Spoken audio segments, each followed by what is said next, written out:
Hi! Magandang araw! Ngayon nga ay samahan nyo nga ako sa aming kaganapan buong maghapon. Ngayong araw nga ay araw ng turok ng aming baby James kaya pumunta kami sa bayan para magpaturok sa center. Tignan nyo naman na tuwang-tuwa siya kasi nakagala na naman siya. Itong bata na ito ay gustong-gusto talaga niya na lumalakad siya at pumapasyal kasi nga palagi siyang nakakulong dito sa amin sa bahay. Kung hindi nga araw ng turok, hindi siya mapapapunta ng bayan.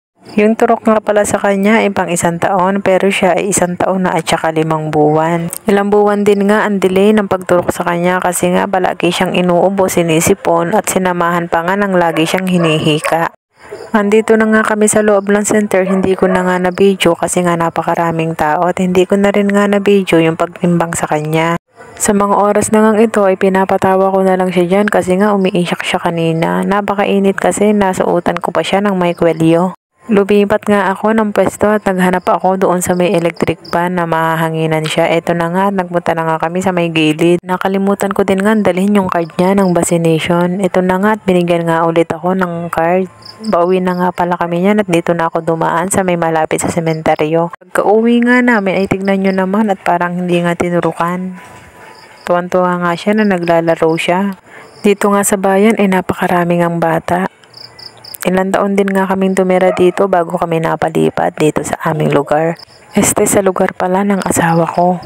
Si Baby James nga tuwang-tuwa na nagtatambol siya dyan sa lata na yan. Kinukuha ko nga yan kanina tapos ayun kinuha ko umiyak nga siya. Meron nga nagbigay ng lollipop sa kanya at tignan nyo naman gustong-gusto nga na habang lumalakad siya ay naka-lollipop. Kinukuha ko nga yan dyan kasi nga nakakatakot nga baka madapa siya. Kaya sabi ko nga umupo na lang siya, tignan nyo naman at sumasayaw pa nga.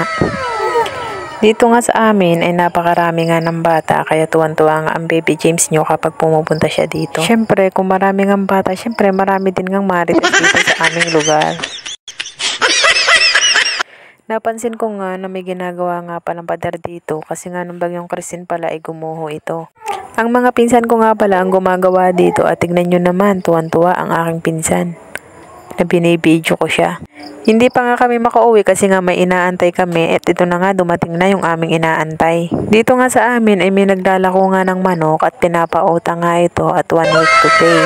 Ngayong araw nga ay magbabayad ako at kukuha nga ulit ako at tingnan nyo naman kumuha nga ako ng hita dyan at saka itong pakpak. Habang namimili nga ako ay binibidyo ko nga ang aking kinukuha. Namimili din nga si asawa dyan at hindi nga lang ako, ang mga tiya ko at saka ang aking mga pinsan. Marami nga kumukuha dito kay kuya at suki na nga kami dito. Pili pa nga ako ng pili dyan pero 4 na piraso lang naman ang kinuha kong pakpak. Yung halaga nga na kinuha ko na 4 na piraso ay 156 pesos. At yung kinuha kong ang hita ay nasa 1 kilo na nagkakahalaga ng 250 mahigit ata yun. Kumuha din nga ako ng atay balunan na halagang 100 pesos, bali 500 pesos ang aking utang na babayaran next week. Ito na nga yung kinukuha kong atay at saka balunan. Sabi ko nga ay atay na lang ang kukunin ko kasi hindi nga sila pumayag. Kailangan daw ay may balunan. I-fast forward ko na nga ang video ko. Ito na nga nakatatlong plastic ako. Pagkatapos nga yan ay may dumating nga ang aking kapatid. Tignan nyo naman ang lalaki ng huli. Sobrang lalaki nga ng bangus na ito at napakasarap nga niya na ipaksiw. Ito ang hinuhuli nila ay nilalako nila kinabukasan. Gusto ko nga sana ng bangus kaso nga ay may manok na nga kami. Uuwi na nga kami sa mga oras na to kasi nga mag-aalas 6 na. Nag-arkila na nga lang kami ng tricycle pauwi dito sa amin.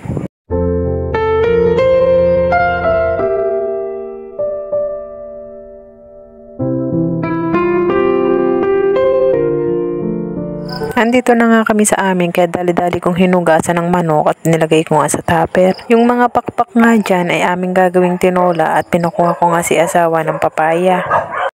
Ito na nga yung inutang ko na halagang 500 pesos. Nilagay ko na nga muna yan sa tupper at ilalagay ko na nga muna din sa rep. Ito na nga yung pakpak ang aking ngang ititinola na. Nagtulong na nga kami ni asawa dyan. Siya yung naggagayat ng papaya at ako naman ang magluluto.